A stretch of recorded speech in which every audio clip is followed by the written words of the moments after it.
Dear students, मैं doctor Anita Modi आज आपको हरित क्रांति ग्रीन रिवोल्यूशन के बारे में बता रही हूँ।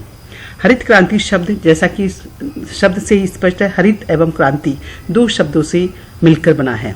क्रांति से तात्पर्य किसी भी घटना में तेजी से परिवर्तन होने तथा उन परिवर्तनों का प्रभाव लंबे समय तक रहने से है। और हरित शब्द कृषि फसलों का सूचक है क्योंकि उनका कलर हरा होता है।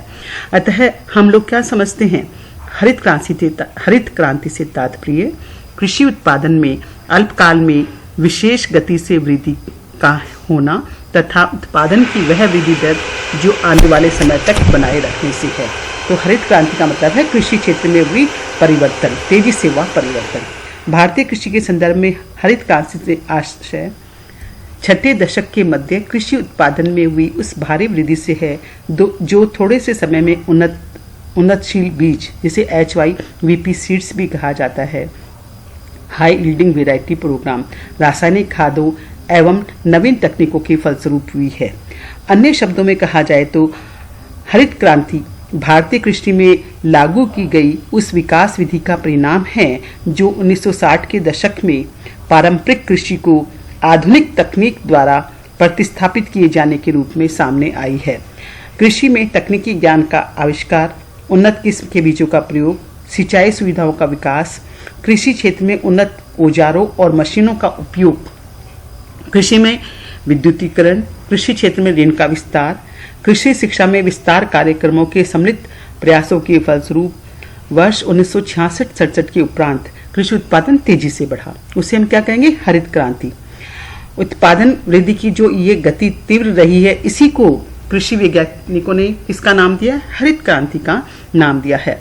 हरित क्रांति का जो जन्मदाता है वो नोबेल पुरस्कार विजेता प्रोफेसर नॉर्मन बोरलॉन्ग है।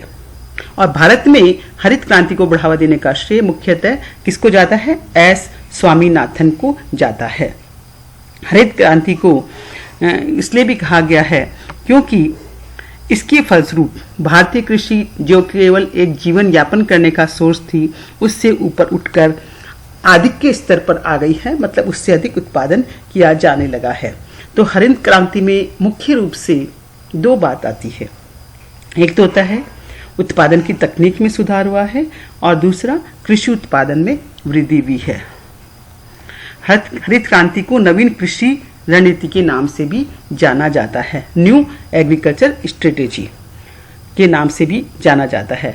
और 1966 में ये एक पैकेज के रूप में शुरू किया गया था और इसे अधिक उपज देने वाली किस्मों का कार्यक्रम अर्थात हाई यील्डिंग वेराइटी प्रोग्राम की भी संज्ञा दी गई। अब हरित क्रांति के क्या क्या लाभ हुए इसको हम लोग देखते हैं। पहली चीज, इसके कारण खाद्यान्न उत्पादन में वृद्धि हुई। हरित क्रांति का सबसे पहला लाभ हुआ कि कृषि उत्पादन विशेष रूप से गेहूं, बाजरा, चावल, मक्का व ज्वार दालों के उत्पादन में आशातीत वृद्धि हुई। इसके परिणाम स्वरूप भारत खाद्यान्नों में आत्मनिर्भर हो गया। प्रति हेक्टेयर जो उत्पादन है वो भी तेजी से बढ़ा।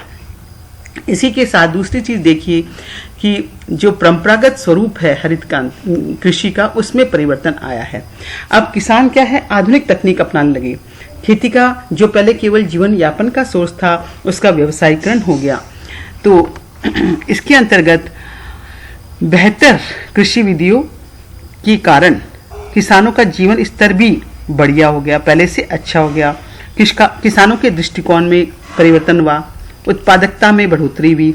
अब किसान जीविकोपार्जन करने के स्तर से उठकर आय क्या है बढ़ाने का माध्यम बन गई है कृषि बचतों में वृद्धि। खाद्यान्न में उत्पादन में वृद्धि का एक परिणाम हुआ कि मंडी में बिकने आने वाली खाद्यान्नों की मात्रा बढ़ गई, जिससे कृषक के पास बचत की मात्रा पहले की अपेक्षा काफी बढ़ गई है।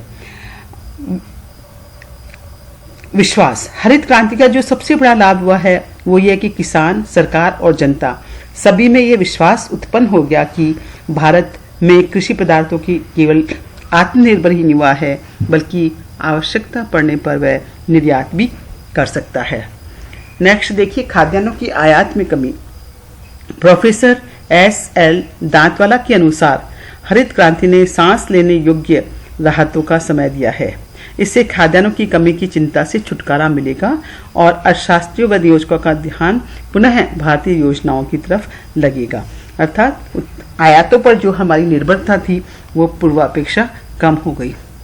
कृषि एवं औद्योगिक क्षेत्र के संबंध मजबूत हुए हैं, अर्थात नवीन कृषि तकनीक अपनाने के कारण कृषि और उद्योग के परस्पर संबंध और अधिक मजबूत हो गए हैं, सुदृढ़ हो गए हैं। कृषि क्षेत्र द्वारा उद्योगों के लिए आयात उपलब्ध कराए जाते थे, वो सब अब देश में निर्मित होने लगे हैं, अर्थात आयातों पर निर्भरता भी कम हो गई है। नेक्स्ट देखिए, कृषि एवं गैर कृषि क्षेत्रों में रोजगार के नए अवसर उत्पन्न हो गए हैं। हरित क्रांति के फलस्वरूप कटाई के दौरान श्रमिकों की मांग बढ़ गई है। एक की बजाय 2 फसल उगाने के कारण भी श्रमिकों की मांग बढ़ गई है, जिससे रोजगार में वृद्धि हुई है। सेवा क्षेत्र में भी हरित क्रांति के कारण रोजगार बढ़ा है। अधिक उत्पादन तथा अधिक कृषि साधनों के उपयोग के कारण परिवहन एवं मंडी संबंधी सेवाओं का भी विस्तार हुआ है, जिससे लोगों को रोजगार की प्राप्ति हुई है। ग्रामीण विकास, हरित क्रांति के फलस्वरूप सार्वजनिक एवं निजी निर्माण कार्यों को प्रोत्साहन मिला है। ग्रामीण क्षेत्रों में बैंकों की गतिविधियां भी बढ़ गई है।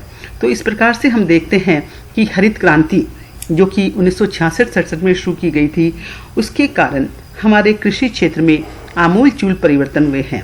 हरित क्रांति के दौरान आप लोग सब जानते हैं कई प्रकार के नए नए प्रोविजंस किए गए, HYVP सीड्स अपनाए गए, कृषि में आधुनिकीकरण को बढ़ावा दिया गया, रासायनिक खादों के उपयोग पर बल दिया गया, मशीनीकरण को प्रोत्साहन दिया गया ताकि उत्पादन शीघ्रतापूर्वक किया जाना संभव हो सके। तो इन सब की फलस्वरूप क्या हुआ है कि कृषि जो केवल एक जीवन यापन का सोर्स थी, स्रोत थी, वो अब व्यवसाय बन गई है। इससे न केवल श्रमिकों की आय बढ़ी है, कृषि क्षेत्र की आय भी बढ़ी है, नए नए रोजगार के अवसर उत्पन्न हुए हैं, आयातों पर हमारी निर्भरता है वो पूर्वापेक्षा कम हो गई है। तो इस प्रकार से आज मैंने आपको बताया हरित क्रांति क्या है, इसके जन्मदाता कौन है और इसके कौन कौन से लाभ हमें प्राप्त हुए हैं। कल बच्चों हम इसी टॉपिक को कंटिन्यू करेंगे। धन्यवाद।